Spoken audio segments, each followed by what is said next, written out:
شیخ نے اپنی بات کی ابتدا سب سے پہلے اللہ تعالیٰ کی حمد سے اور اللہ کے شکر سے فرماتے ہوئے فرمائی کہ میرے بھائیوں، اللہ کا بہت بڑا فضل ہے اور کرم ہے کہ اللہ تعالیٰ نے ہمیں اور آپ کو اسلام کی نعمت عظمی عطا فرمائی ہے۔ یہ وہ نعمت ہے جس نعمت کے مقابلے میں دنیا کی کوئی بھی نعمتیں نہیں ہو سکتی ہیں۔ کتنے لوگ ایسے ہیں جو کفر اور جہالت کی گھٹا ٹوپ اندھیریوں کے اندر پڑے ہوئے ہیں، ان کو کوئی نکالنے والا نہیں ہے۔ یہ اللہ کا کتنا بڑا فضل ہے کہ اللہ نے اس دین کی، اس مبارک دین کی نعمت سے آپ کو نوازا، جس نعمت پر اللہ کے بہت سے وعدے دنیا میں بھی ہیں اور مرنے کے بعد بھی ہیں۔ اللہ تعالیٰ نے وہ نعمتیں دینے کے وعدے فرمائے ہیں۔ قیامت کے دن اللہ تعالیٰ اس دن بھی نعمت عطا فرمائے گا کہ اپنا دیدار بھی نصیب فرمائے گا، اپنے عرش کا سایہ بھی نصیب فرمائے گا، جنت میں داخلہ نصیب فرمائے گا، اور جنت میں داخلے کے بعد اللہ تعالیٰ اپنی رضامندی کی گارنٹی بھی عطا فرما دیں گے، اس کی ایک سند عطا فرما دیں گے کہ میں تم سے راضی ہو گیا ہوں، اب کبھی ناراض نہیں ہوں گا۔ پھر یہی نہیں، جنت میں بار بار یہ مسلمان اپنے مالک کی زیارت کرے گا۔ دنیا میں لوگ شرف سمجھتے ہیں کسی بڑے آدمی کی، بڑی ہستی کو دیکھنے کے لیے، دنیا میں لوگ سعادت محسوس کرتے ہیں کسی عالم کی زیارت کی، کسی اللہ والے کی زیارت کی۔ اللہ سے بڑی سعادت کیا ہو سکتی اس انسان کے لیے کہ مالک الملک خود اللہ جل جلالہ وعم نوالہ اپنا دیدار اس کو کرائیں گے۔ فرمایا جس کے سامنے ساری نعمتیں ہیچ ہیں، انسان جنت میں جانے کے بعد پریشان سے پریشان حال ہوگا، وہ دنیا کی سارے مصائب کو بھول جائے گا، لیکن کہتے ہیں حدیث پاک میں آتا ہے کہ جنت میں یہ آدمی جب اللہ کا دیدار کرے گا تو جنت کو بھی بھول جائے گا۔ یہ نعمت اللہ تعالیٰ اس ایمان والے کو عطا فرمانے والے ہیں۔ اس لیے شیخ نے فرمایا اس نعمت جو اللہ نے دی ہے ہمیں اور آپ کو، چاہے جتنے مصائب آ جائیں آپ کے سامنے، چاہے جتنی پریشانیاں آ جائیں آپ کے سامنے، لیکن اسلام کا دامن ہاتھ سے نہ چھوڑے۔ جناب محمد الرسول اللہ صلی اللہ علیہ وسلم کا جو کلمہ آپ نے پڑھا ہے، اشہد ان لا الہ الا اللہ واشہد ان محمد رسول اللہ صلی اللہ علیہ وسلم، اس کلمے کو مضبوطی کے ساتھ تھامے رہے، اس کے تقاضوں کو پورا کرتے رہے۔ جو اس کلمے سے مطلوب ہے اس تقاضوں کو ہر حال میں پورا کیا جائے۔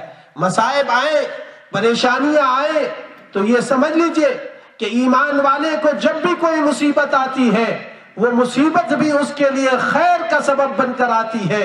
اس کے لیے مصیبت یا تو اس کے گناہوں کا کفارہ بنتی ہے کہ اللہ تعالیٰ اس مصیبت کے ذریعے سے اس کے گناہوں کو معاف فرماتے ہیں، یا اس کے لیے جنت میں درجات کے بلند ہونے کا سبب بنتی ہے۔ اسی لیے فرمایا تھا جناب محمد الرسول اللہ صلی اللہ علیہ وسلم نے، عجبا لامر المؤمن ان اصابته سراء شکر فکان خیر اللہ۔ عجب ہے ایمان والے کا معاملہ، اگر اس کو کوئی خوشحالی آتی ہے، کوئی خوشی آتی ہے تو وہ اللہ کا شکر ادا کرتا ہے، اللہ کا شکر ادا کرتا ہے۔ اس لیے یہ ایمان والے کی صفت ہے کہ جب بھی اللہ کی کوئی نعمت ملے تو سب سے پہلے اس مالک، اس رب کائنات کا شکر ادا کرے۔ اللہ پاک نے ہمیں کوئی چیز بھی دی ہے، کتنی نعمتیں اللہ کی ہم روزانہ استعمال کر رہے ہیں، تو سب سے پہلے اس مالک کا شکر ادا کرے۔ اور پھر فرمایا کہ جب اس کے اوپر وَإِنْ أَصَابَتْهُ ضَرَّاءَ صَبَرَ فَكَانَ خَيْرًا لَهُ، اور اگر کوئی مصیبت آتی ہے تو اس مصیبت میں کیا کرتا ہے؟ یہ صبر کرتا ہے، تو یہ اس کے لیے بہتر ہوتا ہے۔ ہر ایمان والے کا ہر معاملہ اللہ کے وہاں بہتری کا معاملہ ہے، ایمان والے کا ہر معاملہ اللہ تعالیٰ کے وہاں اس کو اپنے قریب کرنے کا ہوتا ہے۔ شرط یہ ہے یہ بندہ بھی تو اپنے رب کے قریب ہو. حالات مصائب کے اندر انسان کے قدم ڈگمگائے نہیں، خوشی میں یہ اپنے رب کو بھول نہ جائے، اپنے مالک کو بھول نہ جائے. آج ہوتا کیا ہے، ہمارا حال یہ ہے کہ جب خوشیاں آتی ہیں تو آدمی کی نمازیں بھی ضائع ہونے شروع ہو جاتی ہیں. شادی بیاہ کے موقع پر دیکھ لیجئے کیا حال ہمارے گھروں میں بنتا ہے، کیا حال بنتا ہے. شادی بیاہ کے موقع پر لوگ نمازوں کو چھوڑ دیتے ہیں. اور آگے کی بات بتاؤں، بڑے افسوس کے ساتھ کہنا پڑ رہا ہے، بہت سے لوگ مجالس محافل اس 12 ربیع الاول کے دنوں میں خوب جماتے ہیں، لیکن فجر کی نماز میں کتنے لوگ ہوتے ہیں؟ کیا خوشیاں نمازوں کو چھوڑنے کے لیے ہیں؟ یہ تو وبال بن جائے گی. اس لیے ایمان والے کا جو معاملہ ہے وہ ہم پوری طور پر خوشیاں آئے تب بھی ہم اللہ کے قریب ہو رہے ہوں، مصائب آئے تب بھی ہم اللہ کے قریب ہو رہے ہوں، ہر حال میں اپنے رب سے قریب ہو. یہ ایمان والے کی صفت ہے. شیخ نے فرمایا اس لیے میرے بھائیوں آپ ان مبارک درسوں کے اندر تشریف لاتے ہیں، یہ بڑی مبارک بات ہے. شیخ نے فرمایا کہ یہاں پر آپ اپنے آنے کا ہدف صرف پیسے کمانا ہی نہ بنائیے، بلکہ اس مبارک ملک سے آپ ایمان کی سوغات لے کر جائیے اور علم کی سوغات لے کر جائیے، علم نافع حاصل کر کے جائیے. یہاں پر آپ عقیدے کو بھی سیکھ رہے ہوں، طہارت اور پاکی کے مسائل کو بھی سیکھ رہے ہوں، اور تعلق مع اللہ کن چیزوں سے حاصل ہوتا ہے اس کو بھی معلوم کرنے کی کوشش کر رہے ہوں، تاکہ آپ اپنے وطن جائیں تو صرف پیسے اور مال اور مادیت کو لے کے نہیں، بلکہ علم قرآنی اور علم ایمانی اور علم ربانی کو لے کر آپ اپنے وطنوں کو واپس جائیں.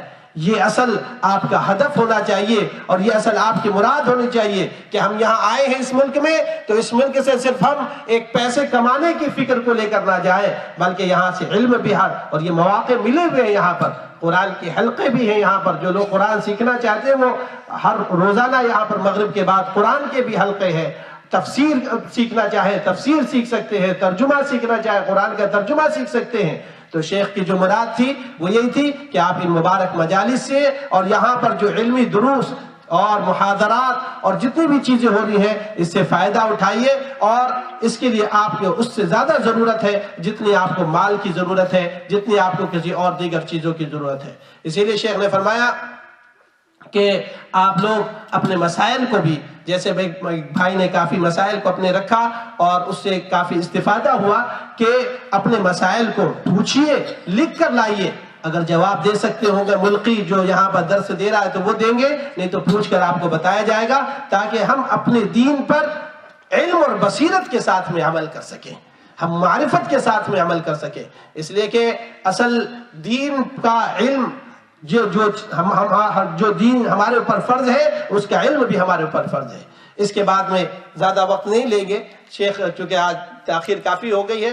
شیخ ایک بھائی نے پوچھا تھا کہ سعودی عرب کے مفتیوں کے حضرات کے نزدیک اگر کوئی شخص بغیر سعودی حکومت کی اجازت کے اگر چلا جاتا ہے اور حج کر لیتا ہے تو کیا اس کا حج صحیح ہوگا کہ نہیں ہوگا؟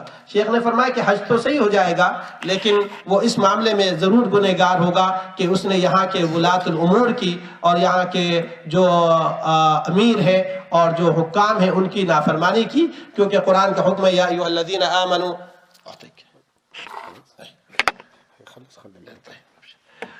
ان کی اجازت کے بغیر جانا صحیح نہیں ہے. اس لیے کہ اللہ کا حکم ہے یا ایھا الذین آمنوا اطیعوا اللہ واطیعوا الرسول واولی الامر منکم. اس کے بعد میں بھائی نے پوچھا تھا کہ کیا وسیلے کے ساتھ میں، نبی کے یا کسی کے وسیلے کے ساتھ میں، کہ ان کے وسیلے سے ہماری جو ہے دعا کو قبول فرمائے. یہ ایک مسئلہ جیسے کہ آپ حضرات کو معلوم ہے کہ اس میں وسیلے کے جہاں تک تعلق ہے، شیخ نے فرمایا کہ اپنے عمل کا وسیلہ دے سکتے ہیں، نیک اعمال کا وسیلہ، اور اس کے اوپر انشاءاللہ کسی وقت تفصیل کے ساتھ میں بات ذکر کی جائے گی. یوں جو ہے وسیلہ کسی اولیاء اللہ کا یا کسی کے وسیلے سے ایسے دعا مانگنا نہیں چاہیے، بلکہ آدمی کو چاہیے کہ اپنے عمل کے وسیلے سے، جیسے آپ کہیں کہ اے اللہ اس کلمہ لا الہ الا اللہ محمد رسول اللہ صلی اللہ علیہ وسلم جو ہم نے پڑھا ہے، اس کے وسیلے سے دعا مانگے، اللہ کے ناموں سے اور اللہ کی صفات کے اس سے دعا مانگے۔ یہ ایک انشاءاللہ تفصیلی بحث ہے جس کو انشاءاللہ کسی وقت پوری تفصیل کے ساتھ میں ذکر کریں گے، اس لیے کہ قرآن نے فرمایا وَإِذَا سَأَلَكَ عِبَادِي عَنِّي فَإِنِّي قَرِيبٌ أُجِيبُ دَعْوَةَ الدَّاعِ إِذَا دَعَانِ فَلْيَسْتَجِيبُوا لِي وَلْيُؤْمِنُوا بِي لَعَلَّهُمْ يَرْشُدُونَ، کہ جب آپ سے میرے بندے میرے بارے میں سوال کریں تو آپ کہہ دیے میں قریب ہوں، کسی پکارنے والے کی پکار پر میں لبیک کہتا ہوں۔ اسی لیے فرمایا کہ ہو سکتا ہے بھائی آپ جب گڑگڑا کر اور رو کر اللہ سے مانگیں گے تو آپ کا یہ مانگنا اور یہ رونا آپ کو اللہ کے زیادہ قریب کر دے گا اور اللہ تعالیٰ آپ کی فریاد کو پورا کر دے گا۔